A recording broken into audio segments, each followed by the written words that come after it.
Hey, what's up everybody? My name's Ryan and today we're going to be doing a review on the Harbor Freight 10x18 Mini Lathe.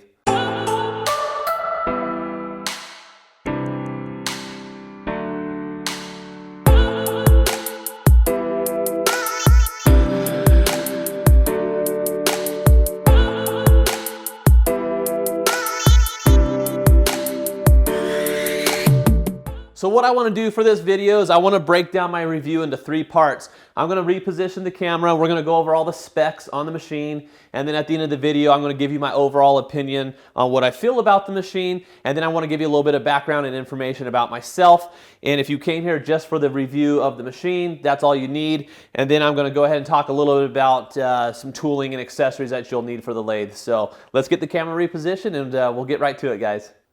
All right, guys, here we go. Let's just jump right into the meat and the potatoes of this machine. I'm actually going to break this down into two parts. I'm going to give you all the specs on the machine, and then I'm going to give you a couple tips on setting the machine up as well. So right off the gate, this is the Central Machinery 10x18 Mini Wood Lathe, item number 65345, and you will typically find this for sale at your local Harbor Freight. Retail pricing will be $239, and if you want to save a little bit of money, they do go on sale for $199, so if you have a little bit of patience, you'll be rewarded with that. If you just want to go out and get one, grab yourself a 20 to 25% off coupon. Still a fantastic price for the machine.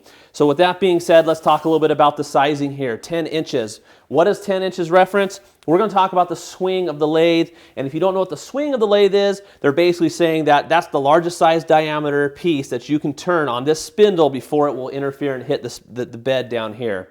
And where I see everybody make a mistake is on this 18 inches. A lot of people think that that 18 inches is the overall length of the machine or it's the size of the bed, and that's totally inaccurate. The 18 inches is letting you know that that's going to be the largest size workpiece that you can cut and turn between centers. Between centers is going to be from the front of your spindle all the way down here to your tailstock. So if you move that tailstock to the furthest rear position and you cut a piece 18 inches, that's going to be the largest size in length that you can put on this particular benchtop machine.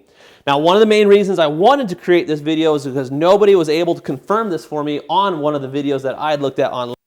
And that's going to come down here to the spindle thread, or the spindle.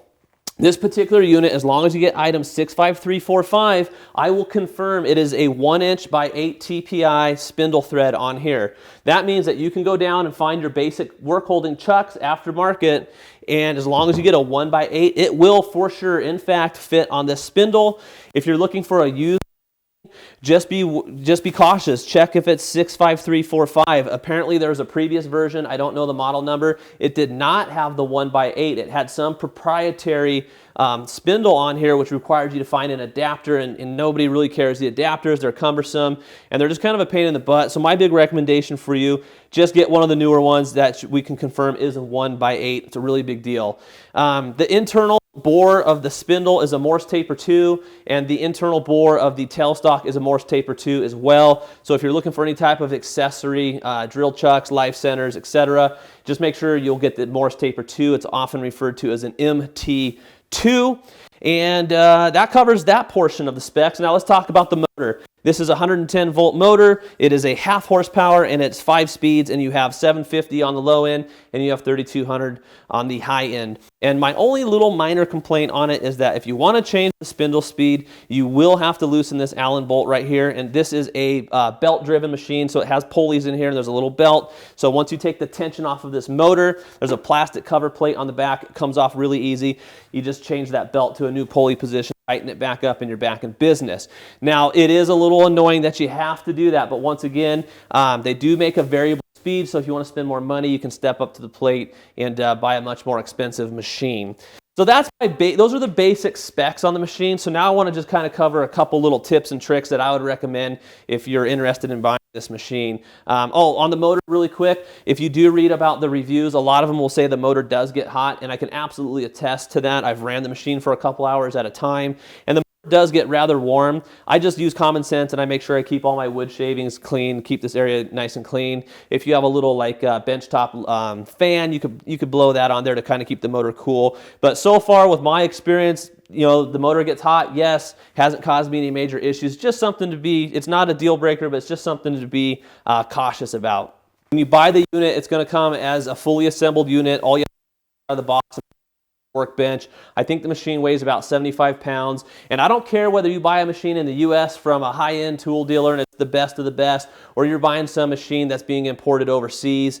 The bottom line is human beings put these machines together. They work in a factory. They do the same thing all day. Let's face it, that could probably be a monotonous job, and humans are going to make mistakes. So I'm going to always recommend, no matter the price of the machine, whether you bought it new, whether you bought it used, grab some tools, go through, make sure all the bolts are tight, make sure there's nothing loose, and just look for just overall general defects. I hate to be a safety Nazi, but that's just the reality. Just take a couple minutes and do that. The next most important thing you can do on the machine is get the cosmoline off of the bedways. Cosmoline is a material they put on these machines. It's going to protect them from rusting while they're making the transport over here.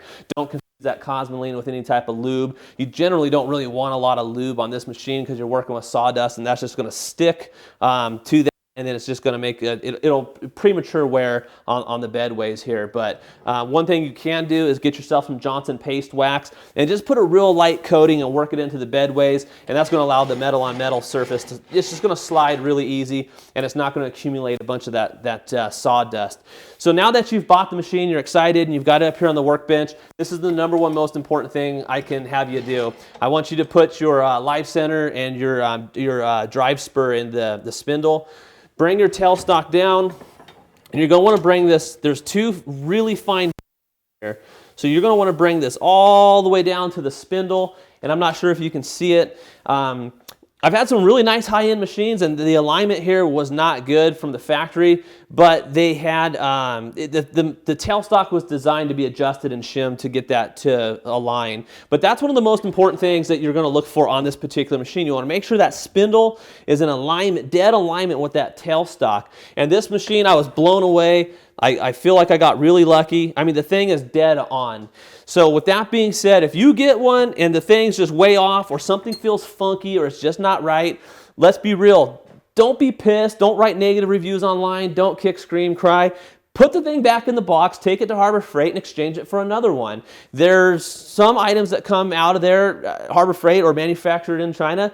They're machined amazing for the price. So just go get one. Don't even. I've seen people say that the tailstock was loose and they messed around shimming it. And at the end of the day, they've owned the machine for quite some time and they were never happy. And I don't understand why they wouldn't just take it back and get that fixed. So. Well, there you have it, guys. That was the specs section, and I threw in a couple tips and tricks for you. So if you've been researching one of these machines and you kind of want to know what some of those specs were, hopefully I covered that and answered it for you.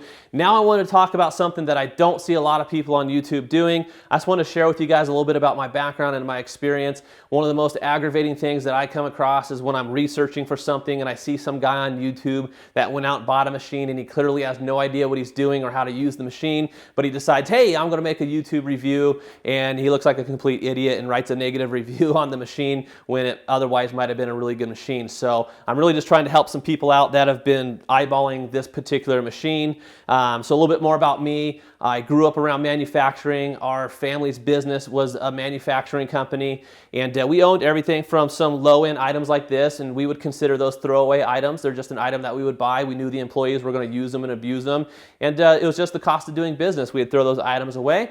And then we had some really high-end commercial industrial machines that were able to be serviced, and they would last the test of time. And honestly, there's a time and place for every type of machine in a shop environment.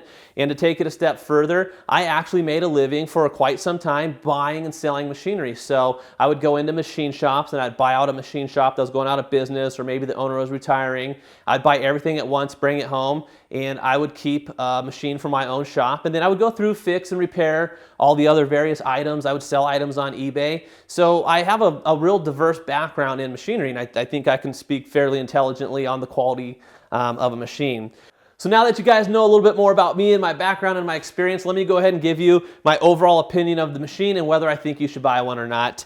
Again, I'm speaking for the hobbyists out there. Absolutely, 2 thumbs up, no hesitations. I would recommend this machine to anybody. And quite frankly, if you've got a high budget and you're just looking to get into turning, I honestly wouldn't even hesitate to recommend this machine for you. I've compared this to other machines on the market. They all look very similar. And remember, guys, I used to fix and repair machines. Some of the companies out there just do a better job marketing their product, but I've taken all these machines apart, I've torn them down, I've inspected the internals. Some companies just do a much better job marketing. Most of of these machines are cast in the same factory and they just put a different brand name on it. So don't get sucked into that marketing hype. And if you disagree with me, fair enough. We can agree to disagree on that. So yeah, overall, fantastic machine. Buy it. So when it comes to tooling, this is where I'm going to have to shift gears and go the complete opposite direction. I had originally bought a wood lathe back in the day, and being on a budget, I went ahead and I bought the Harbor Freight turning set that they have. I think it was like 60 bucks for the entire set. So I will be 100% blunt and honest with this. If you buy those turning tools, you will have your lathe on Craigslist for sale. They suck. Very familiar with high-speed steel. I know how to sharpen tool bits, and I thought I could get away with them. All I did was struggle. It caused me a lot of agony and frustration. So my recommendation, just don't buy them. If you would be better, instead of spending 60 bucks, save another paycheck, save up $100, go buy a good turning tool. Trust me, trust me, trust me. There's the exception to the rule. The machine is the cheap part. You are going to spend money on the tooling if you want to make a product that you enjoy and you like. So let's talk about some of the tools that I bought. While I was doing my research, I came across this company right here. It's called Easy Wood Tools, and it uses a carbide insert. And I'm going to be honest, these are expensive, and it's a ripoff. Coming from my manufacturing background, I could easily make this tool. But honestly, time, money, I just don't have the time for that. So I wanted to get into wood turning and make some cool products. So I stepped up to the plate and I bought these, and honestly, best decision ever. They work so amazing, and I can't recommend them enough.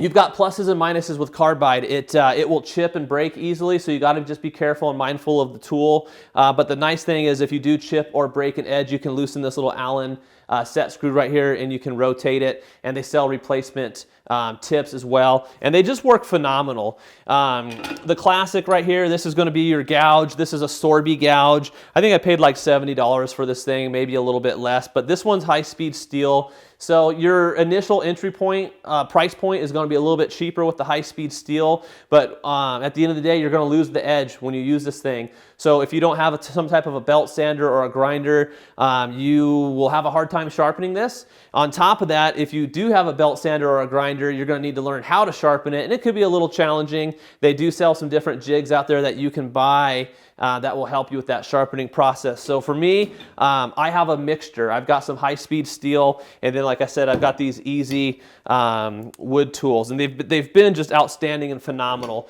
Another thing that I would recommend that you go ahead and go pick up, I talked about it earlier in the video. This is just going to be a standard work-holding chuck. Now this is a 4-jaw chuck, and if you're from the metalworking world, it's going to be a scroll chuck. So when you tighten that, all 4 jaws are going to tighten in at the same time. It's not going to be an independent jaw that moves in like your standard 4-jaw where you'd have to dial indicate that in. I think this one was $125. This is a record power. The thing I like about it is they sell all kinds of accessories. They have a different bunch of jaws that you can bolt onto this one chuck. So if the budget calls for it, you could buy 2 of these and set them up with 2 different types of jaws, and then that way you're just changing that chuck out. So anyhow, went way longer than I wanted to, but again, I'm really big on sharing my experience, and I wanted to cover a lot of these things that I had questions about when I was looking to buy the machine. So at the end of the day, guys, I truly hope I answered some questions you might have. Maybe you learned something, and if you did, do me a really huge favor. Hit that like button. It takes 2 seconds. Go ahead. You can hit it right now. I'll wait for you. If you're not subscribed to my channel, that'd be amazing if you guys subscribe to it. I just got situated in my new shop. I'm going to be putting out a bunch of really cool content. So thanks for all the support. And if you guys have any questions or comments, comment below. I respond to comments. And we'll catch you on the next video, guys. Have a good one.